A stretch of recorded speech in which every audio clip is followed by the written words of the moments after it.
बिस्मिल्लाह रहमान रहीम। अस्सलाम वालेकुम दोस्तों, मैं हूं Usman Ali. Welcome to my channel. और आज की वीडियो के अंदर हम बात करेंगे कि अगर बेटी जो है वो उसकी डेथ हो जाती है तो उसकी अगर वो प्रॉपर्टी को छोड़ती है तो उसके अंदर उसके वालिदैन का कितना हिस्सा होगा, आज की वीडियो के अंदर हम देखेंगे।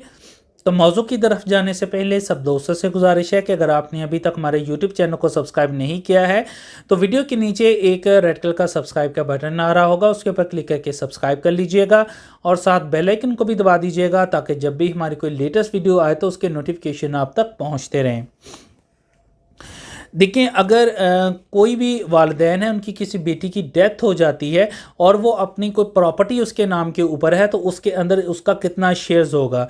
सबसे पहले बताता चलूँ कि इसके अंदर सबसे पहले उसकी कर्ज़ की अदायगी होगी। अगर उसके नाम के ऊपर कोई कर्ज़ मौजूद है तो वो सबसे पहले उसकी प्रॉपर्टी में से उसका कर्ज़ अदा किया जाएगा। उसके बाद जो प्रॉपर्टी बचेगी उसकी जो है वो वरासत होगी। इसी तरह से अगर उसने कोई वसीयत की है तो सबसे पहले उसकी वसीयत को पूरा किया जाएगा, बशर्ते कि उसमें किसी की हक तलफी ना हो रही हो। उसके बाद जो प्रॉपर्टी बचेगी तो उसकी जो है वो वारसान के अंदर उसकी तकसीम की जाएगी। इस हवाले से सूरह निसा की आयत नंबर 11 और 12 हैं जिसके अंदर वरासत को डिफ़ाइन किया गया है। और इसमें वालिदैन का जो है, अगर बेटी फौत हो जाती है तो अगर उसकी कोई प्रॉपर्टी है तो उसमें वालिदैन का जो हिस्सा है, अगर बेटी के औलाद मौजूद है तो फिर 1/6 हिस्सा जो है वो वालिदैन का होगा। और इसमें अगर सिर्फ माँ मौजूद है तो 1/6 हिस्सा माँ का होगा। और अगर जो है वो सिर्फ बाप मौजूद है तो 1/6 हिस्सा जो है वो बाप का होगा। तो अगर दोनों मौजूद है तो दोनों के अंदर 1/6 हिस्सा जो है वो डिवाइड किया जाएगा। इसी तरह से अगर औलाद नहीं है तो शौहर का जो है वो इसमें 1/2 हिस्सा यानी कि निसफ हिस्सा जो है वो शौहर का होगा और बाकी निसफ हिस्सा जो है वो मुतवफ़ी जो है जिसकी जो बेटी फौत हुई उसके वालिदैन का होगा।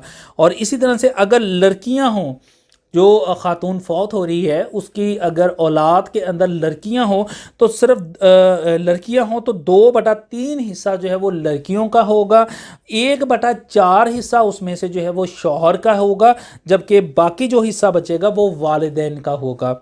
और इसी तरह से अगर जो ख़ातून फौत हो रही है उसकी औलाद के अंदर सिर्फ एक लड़की है तो फिर लड़की का हिस्सा जो है वो 1/2 यानी कि निसफ हिस्सा उस प्रॉपर्टी में से लड़की का होगा।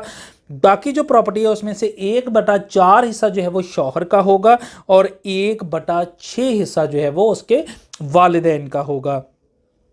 और इसमें मैं बताता चलूँ कि अगर बेटी जो है वो बेवा है और उसके औलाद भी नहीं है तो इस सूरत के अंदर तमाम का तमाम हिस्सा जो है वो उसके वालिदैन का होगा। और अगर बहन भाई मौजूद हैं तो इसमें जो माँ का हिस्सा है वो 1/6 हिस्सा होगा और बाकी जितना भी हिस्सा है वो बाप का होगा। तो इसके अंदर जो तमाम मेथड है, जो शेयर्स हैं, वो सूरह निसा की आयत नंबर 11 और 12 के अंदर जो है वो वरासत को डिफ़ाइन किया गया है। इस मौजू से मुतल्लिक़ अगर आपका कोई सवाल है तो वीडियो के नीचे कमेंट करके पूछ सकते हैं। थैंक फॉर वॉचिंग एंड अल्लाह हाफिज़।